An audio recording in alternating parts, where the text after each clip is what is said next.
Well, hello again everyone. For today's little photographic adventure, I'm staying in Teesdale. The weather still is pretty grey and dreary. If it wasn't for the autumn colours, then it would be pretty uninspiring, if I'm honest. So I've come out into the woodland again, and my plan is today to do a photo walk. So I'm going to walk down this tributary. I'm going to make my way down to the Tees and cross it, and then there's a bridge down there, and then I'm going to head upstream on the Pennine Way up to Low Force. I'm going to take a few shots around there. I'm not particularly going to focus on Low Force. I've photographed it lots of times before. It's the sort of iconic view in this little part of Teesdale, so I'm going to avoid that one. I'm going to look for inspiration elsewhere where I can find it. And I think I kind of know the area fairly well, so there's certain places I know where there might be some compositions, but I think today pretty much it's going to be autumn colour and the rivers and streams that are going to provide the focus of the day. So I'm at the first location here, as you can see behind. Got a beautiful waterfall with a really bright coloured beech tree. It's got some lovely colours on it, a mixture of sort of golds and yellows and browns, so it'll make a really nice shot. There's not masses of water in the river, or the stream should I say, but there's certainly enough to get some nice images with perhaps some blurry water. And I know blurry water sometimes is a bit of a cliche in photography, but it's kind of easy to achieve when the light levels are low like this. So I'm going to do that using the colours of the beech trees and contrasting them with the falls themselves, these little sort of cascades that run down under the tree.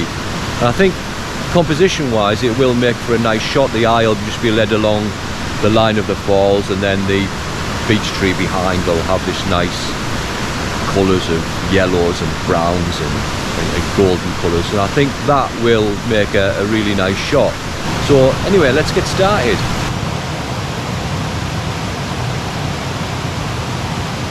So just look down here, you can see there's water swirling round and round and round, and I think with a long exposure it looked like a little bit of a whirlpool. I think it will make a nice pleasing part of the foreground.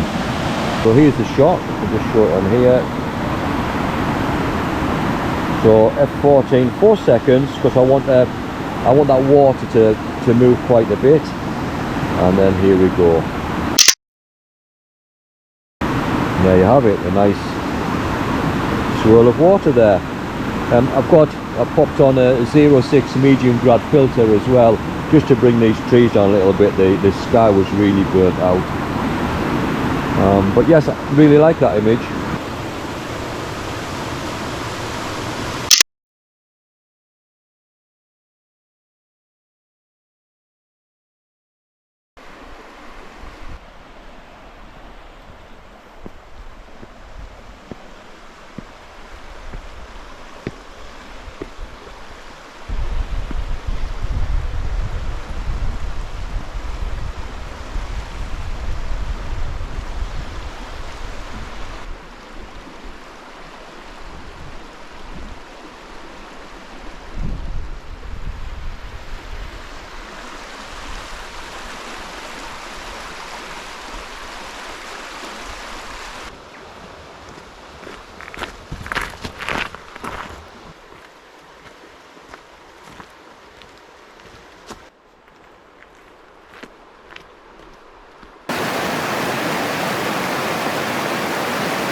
Right, so I've just made my way a little bit further upriver, and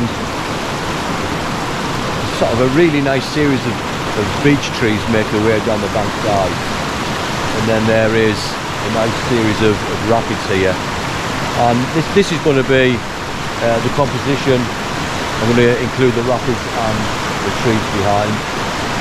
There's probably 2 or 3 different compositions, but we'll see how we do. But again, it's a bit of a precarious place. The rocks around here are really slippy. Then again, as the geology, and it creates this wonderful place. And I thought it might make a nice vertical composition with the water running through and then the trees behind. I've had to use again a 0.6 medium graduated filter just to balance out the white of the sky. It's really white, so you can't really get any cloud detail. It would look nice with a little bit of colour behind, but it's just one of those days where it's really cloudy. So anyway, this is going to be the shot.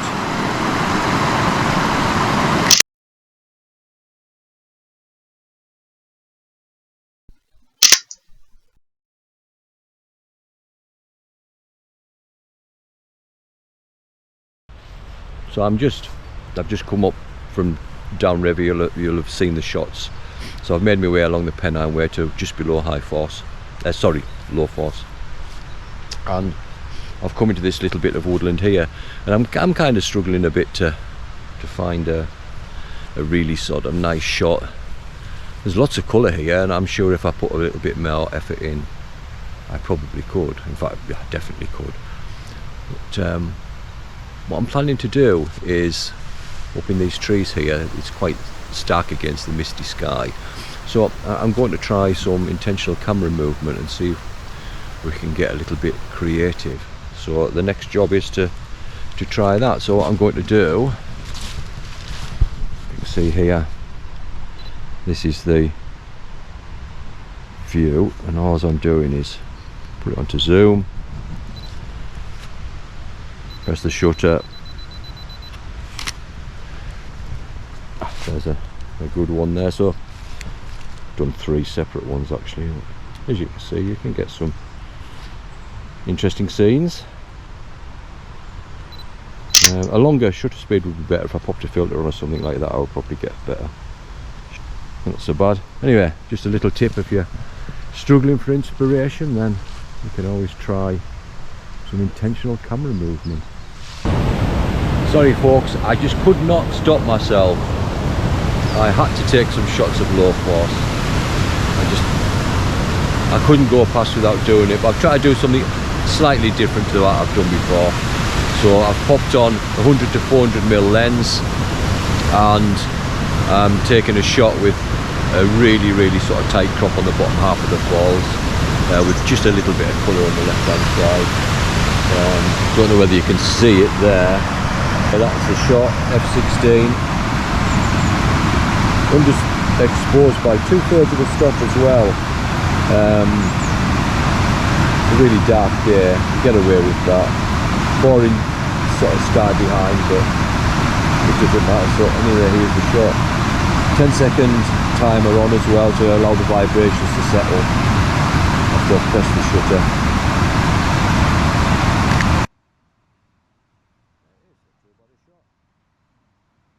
Yeah, quite happy with that.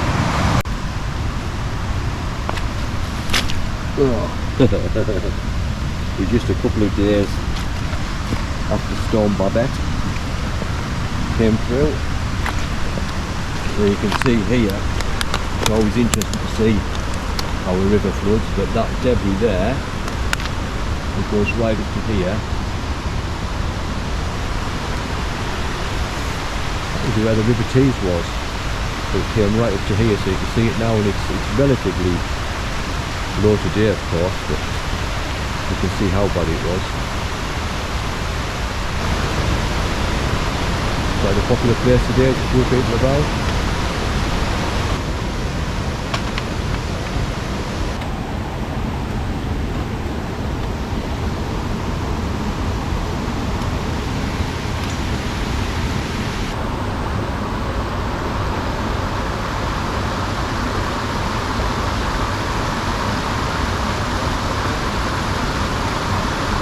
Right, so this is the next shot I'm going to do. Come right down close to the waterfall now. Well, or a cascade, it's not really a waterfall, is it? It's a little cascade. Got some nice bits of beach colour here. And then over on the other side there's a nice beech tree. So what I'm going to do, I'm going to take a shot from here. And then I'm going to move over there and take a shot back that way. it'll be a portrait shot back that way, I suspect. Yeah, so that's the next couple of images, which I'll show you in a moment. So this is the first one.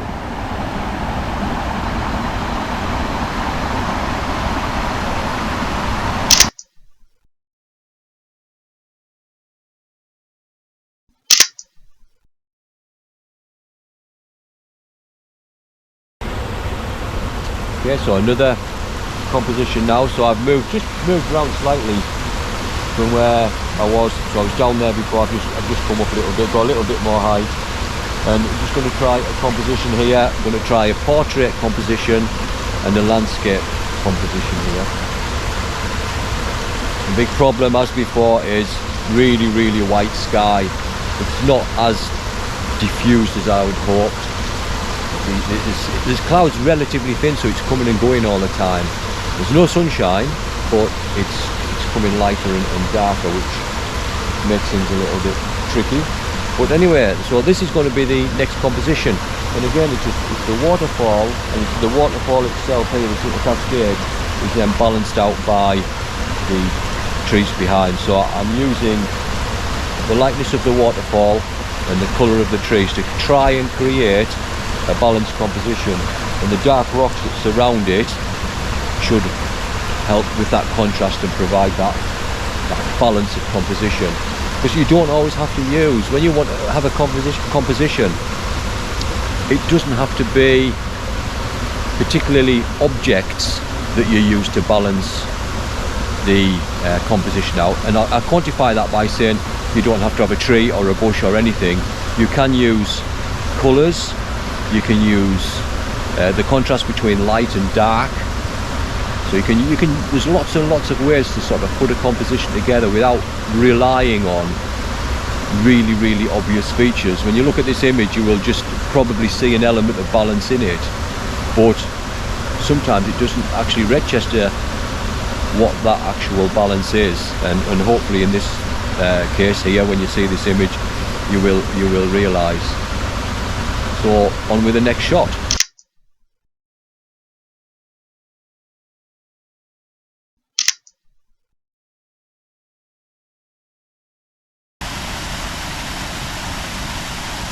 This is the next composition. You see, there's the waterfall behind, and then we've got a nice colourful beech tree behind that.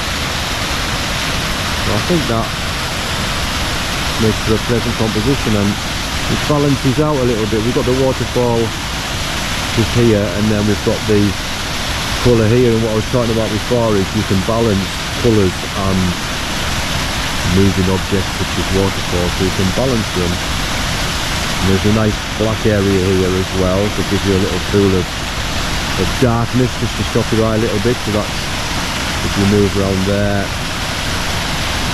got a nice little frame as well. So yeah, I think that'll make quite a nice composition. Okay, so let's have a try then. So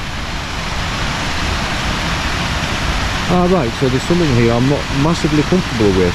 I think we can get a little bit more of this darker area simply by moving the tripod higher. So I think that's what I'll do. So now I've moved the tripod higher. Now before, when we did this, I was on 2-second timer. I've popped it on a 10-second timer because there's going to be quite a bit of wobble once I've pressed the shutter button. So put my hand away now. So it's got 10 seconds to calm down a bit. Yeah, it looks much better with this darker area here.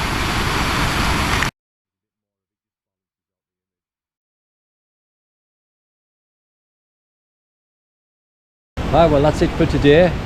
I've took a few of the pictures today that I haven't had time to film, and I'll pop them up in a second. As usual, please do like and subscribe. It really is appreciated, and thanks for watching.